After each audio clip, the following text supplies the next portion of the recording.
wear a suit. And I kind of went, oh.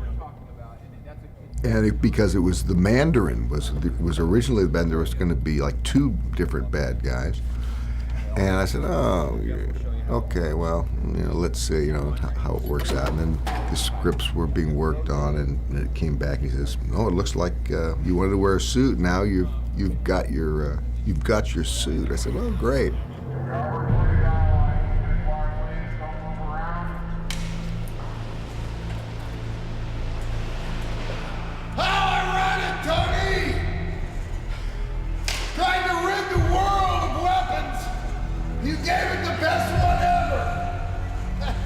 And now, I'm gonna kill you with it. You pulled out of my targeting system. Hold still. Fire. Set. Fire.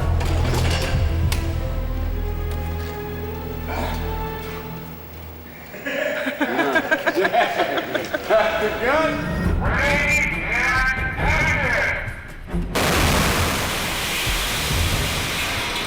Clear.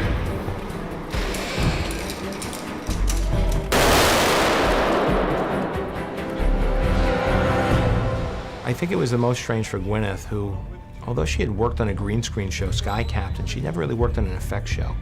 And she said that was very different than this.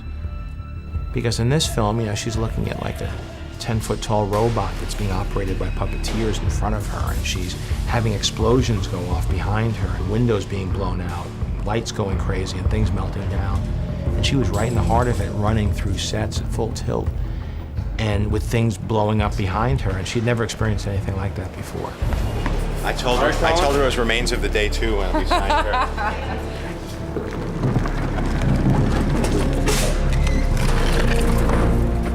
When I did Sky Captain, that was very surreal because there was literally nothing. There was nothing practical. There were no props and no sets. And that was just sort of like doing experimental theater or something, off Broadway, because you were just in a room with some actors. And this, I was so used to working with actors and real sets that when they said, okay, now like a big monster's coming out of the ground, then I felt like, oh my God, this is so silly. And John said, oh, don't worry, so I just thought, right, well, you just have to really go for it.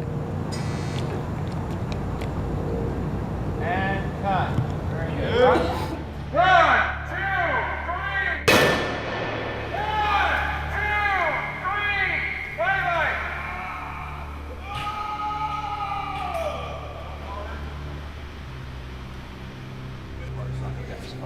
The first half hour of being in the Iron Man suit is like the coolest Halloween you ever had, except you're alone in the trailer before they call you on a set or whatever, or you're getting ready and you just catch a glimpse and you go, that's right, Grandma'd be proud. And then, because it's not really, it's designed for guys to wear, but I'm not a stuntman. And most of the stuntmen aren't doing, 65 scenes in the next 3 weeks. Most of them are young enough to not have a teenager at home. Fire! Button! Pepper! It was tough, and as we went further and further along, I realized like I could wear the suit all the time, but I can't wear the suit all the time and be an effective actor. I'm sorry, did that interrupt your flow? I guess this is a draw. In the last couple of weeks of shooting, I was like, you know what? I made it this far, I need to sleep, I want to eat pasta, I don't care if I'm puffy tomorrow. Don't put me in a t-shirt, kiss my ass. I did all that stuff because then the job is you drop the saddlebags and you charge out of Dodge City, because you want to get out without getting your ass bit by a rattlesnake. Now it's time for both of us to go. That's the law of nature, Tony! Oh!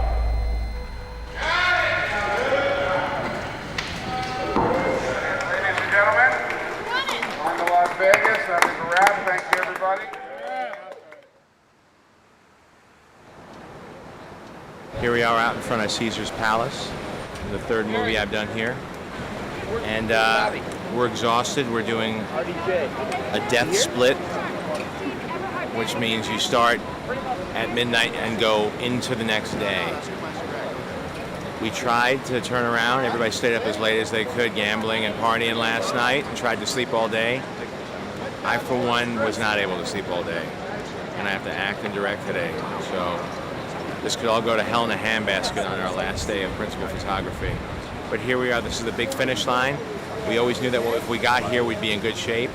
So it's a bit of a celebration. It's going to be a fun scene. We're going to start outside, then go inside, and here he is, Tony Starks. Tony Stark. I was just saying, we don't need sleep, we got talent. That's right. Work it, work it, work it.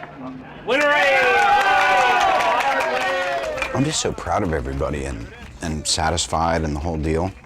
I mean, in my psyche right now, it's that thing of like someone was saying the last day of high school, and you know, you kind of just can't wait to throw your hat up, but then you're like, what am I going to do with the rest of my life? And I just remember last, you know, October, November, and meeting John regarding this, and then screen testing, and then pre-production. To me, like, most of us were burnt by the time pre-production was done, because we prepped ourselves into a tizzy. And then there's starting in the first 2 weeks in the cave, and then going to Lone Pine, and then it was Air Force Base. I mean, it's the problematic thing of looking at a schedule, or looking at what anyone looking at what their life is for the next 3 months. It's like, this can't be done. Thank you, everybody. That is a wrap. You know, every movie has its trials and tribulations. We did encounter a snowstorm in the middle of a desert in the cave scene, which was very odd. We did have sets that blew away and blew down, but it actually, the movie gods were with us most of the time. And while it was always daunting, it went fairly smoothly, which was great for our first production, very important for our first production. Ladies and gentlemen, John Favreau, director of Iron Man. That's a testament to John, to the crew that we put together, and for the cast, who were always game, who could always maneuver through whatever circumstances were thrown at them. And, you know, we did. We came in on time and under budget.